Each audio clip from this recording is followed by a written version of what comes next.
Welcome back to another segment of ACRP TV, our spotlight today on getting your quality management system right with an exclamation point because it's that important. My name is Michael Causey. I'm the editor-in-chief here, and we have a great guest with us today, Glenda Guest. The perfect last name. She's an ACRP Fellow, which we're going to talk about a little bit as well. She's the Vice President with Norwich Clinical Research Associates, and she has been such a great resource to me personally for below these many years in ACRP land. So Glenda, I want to thank you again for giving us your time today and being with us.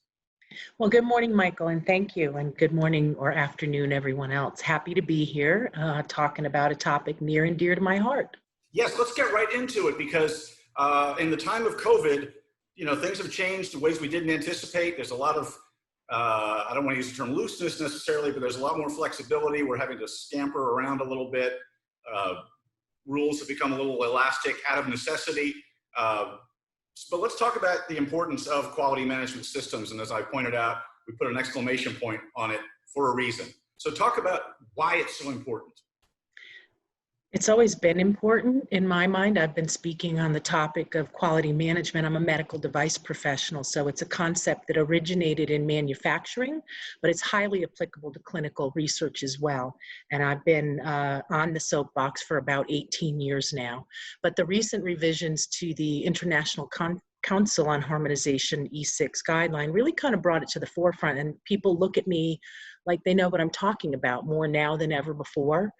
But risk management and quality management have just become so critical in this era of COVID because we are altering everything we do, our normal processes, and we are much more aware perhaps of our own role in establishing and maintaining quality. As we move to risk-based monitoring, sites were left with more responsibilities for quality control than they'd ever had. And I've done some consulting, and sites struggle with how to implement that into their systems. And some sites are huge and they have whole departments, and other sites are small. So it runs the gamut. But with quality management systems and risk management in place, we're able to take this dynamic environment where the rules that have been so hard and fast for so long now have flexibility, as you say, out of necessity, and still move forward in a quality manner that protects subjects and gives us quality data in a completely altered environment, something we're not familiar with. It's been challenging and exciting and a little bit uncertain. My solid rock of FDA has so much leeway now. You feel a little bit like you're on marbles, but they've been very responsive, and we are I'm engaged in starting a COVID study launch today, as a matter of fact. So the quality management has been critical at both the site level and the IRB level and the sponsor level.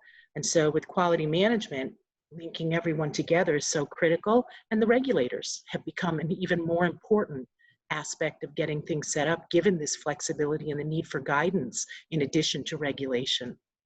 I'm encouraged to hear you say that, maybe partially because of ICH, but that this topic now resonates more with people you talk to. You don't quite get maybe as many blank stares or looks of confusion as you used to. Let's talk about some of the downsides of not addressing this properly.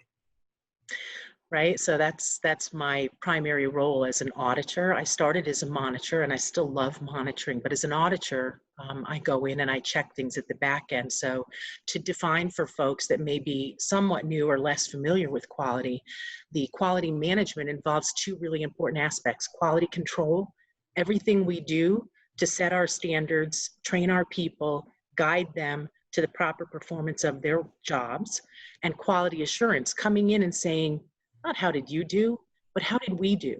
Did this system work? Did we attain the level of quality that we intended? Is it acceptable? Do we need to make changes? And so going in where there is less quality, I tend to find more errors. And they can be significant, especially with risk-based or remote monitoring and monitors going to the site less frequently, perhaps. Some of the approaches being taken leave us open to the risk that appropriate data collection hasn't happened, or inappropriate enrollment may have occurred. So we see it on the back end in audit observations, corrective actions, rework, and potentially loss of data. So critically important.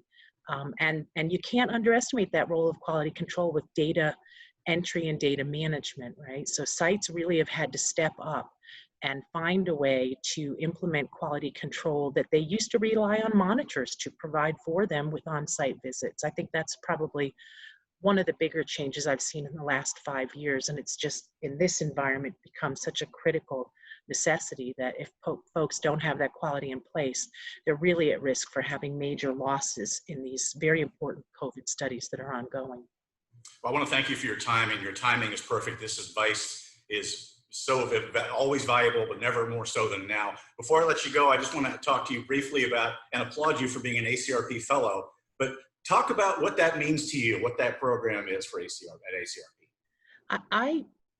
I'm not a medical professional, so I wasn't really familiar with what the fellowship program was when it started. And as you say, I've been a longtime volunteer for ACRP. Networking and volunteering have been vital to my development as a professional, as an individual, and in my career. So ACRP has been my primary avenue, and I've met so many wonderful people that share that drive. So when I applied for the fellowship program, I was thrilled to have made the cut, so to speak. It's not easy. No, it's a high bar. Well, and we recently had an online virtual cocktail party, and I see 30 of my favorite people in all the world looking for a way, as you know, I'm senior in my years, may retire within the next few years, looking for a way to continue to contribute to our community and to give back to those coming in early career positions. So the fellowship program really is going to be a real asset to ACRP and potentially to newer members who need guidance and support. So I'm thrilled to be part of the program, and I encourage people to consider applying for fellowship with ACRP. It's a real little badge of distinction, if you will. Love it. Absolutely. Absolutely. This has been ACRP TV, our spotlight on getting your quality management system right, again with an exclamation point. And we've been lucky to have the perfect guest, Glenda Guest, with us here today. Glenda, thank you so much for your time and your valuable input. Absolutely, my pleasure. Thank you, Michael. Enjoy your day.